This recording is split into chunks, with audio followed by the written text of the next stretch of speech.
Welcome to the federal Andhra Pradesh. Andhra Pradesh రాజధాని అమరావతి నగరం నుంచి నేరుగా నేషనల్ హైవే చెన్నై కోల్కతా ప్రధాన రహదారి మార్గంలో కలిపేందుకు 8 లైన్ల రోడ్డును ప్రభుత్వం నిర్మిస్తోంది.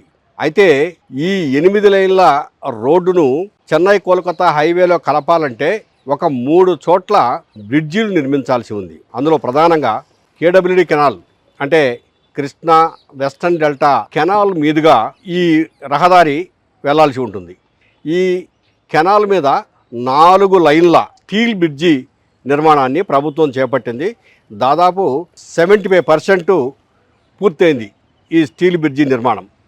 ఈ స్టీల్ బ్రిడ్జి నిర్మాణంలో 88 గడ్డర్లను ఉపయోగిస్తున్నారు. ఈ గడ్డర్లు నేరుగా దిమ్మలపైన అమరుస్తారు. వాహనాల రాకపోకలు జరుగుతాయి. ఈ గడ్డర్లను ఒక్కసారి పరిశీలిస్తే మీరు ఇలా ఉంటుంది గడ్డరు. ఈ గడ్డర్ను ఈ బ్రిడ్జి నిర్మాణ పైభాగంలో అమరుస్తారు.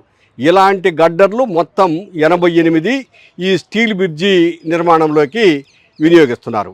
అలాగే ఈ రహదారి E3 అంటే ఈస్ట్ 3 అమరావతి రహదారి అమరావతిలో నుంచి అంటే ప్రధానంగా సచివాలయ దగ్గర నుంచి మొదలుపెట్టుకొని ఇక్కడికి కేడబ్ల్యూడి కెనాల్ మీదుగా ఉండవల్లి సెంటర్లో నుంచి కృష్ణా కాలువ కట్ట మీదుగా నేరుగా NH65లోకి వెళ్తుంది.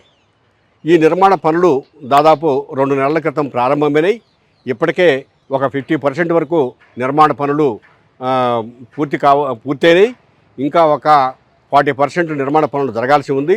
అయితే గడ్డర్లు అమర్చడమే కాబట్టి చాలా స్పీడ్గా పనులు జరుగుతున్నాయి. అర్బన్ వ్యవహారాల మంత్రి పి నారాయణ ఎట్టి పరిస్థితుల్లోనూ ఈ నెలాఖరుకల్లా అంటే మరో 10 రోజుల్లో నిర్మాణం పూర్తి కావాలి. ఆ తర్వాత మరలా 2వ బ్రిడ్జి నిర్మాణాన్ని చేపట్టాలి. అంటే కొండవీటి వాగు మీద ఇదే విధంగా 4 లైన్ల స్టీల్ బ్రిడ్జి నిర్మాణాన్ని చేపట్టాల్సి ఉంటుంది. అట్లాగనే ఇంకొక స్టీల్ బ్రిడ్జి నిర్మాణాన్ని కూడా వీటి వాగుకు సమాంతరంగానే చేపట్టాల్సి ఉంటుంది. ఈ బ్రిడ్జిల నిర్మాణం అయితే కానీ అమరావతి నుంచి నేరుగా హైవే మీదకి రహదారి సౌకర్యం పూర్తి స్థాయిలో వస్తుంది. ప్రస్తుతం నిర్మిస్తున్నటువంటి ఈ స్టీల్ బ్రిడ్జి అంటే కేడబ్ల్యూడి కెనాల్ పైన నిర్మిస్తున్నటువంటి స్టీల్ బ్రిడ్జి నిర్మాణానికి సుమారు 80 నుంచి 100 కోట్ల వరకు ప్రభుత్వం ఖర్చు పెడుతోంది. నారాయణ గారు చెప్పినట్లు నెలాఖరికల్లా ఎట్టి పరిస్థితుల్లోనూ స్టీల్ బ్రిడ్జి నిర్మాణం పూర్తవుద్ది. పూర్తయిన తర్వాత అమరావతి నుంచి రాకపోకలు ప్రారంభమవుతాయి.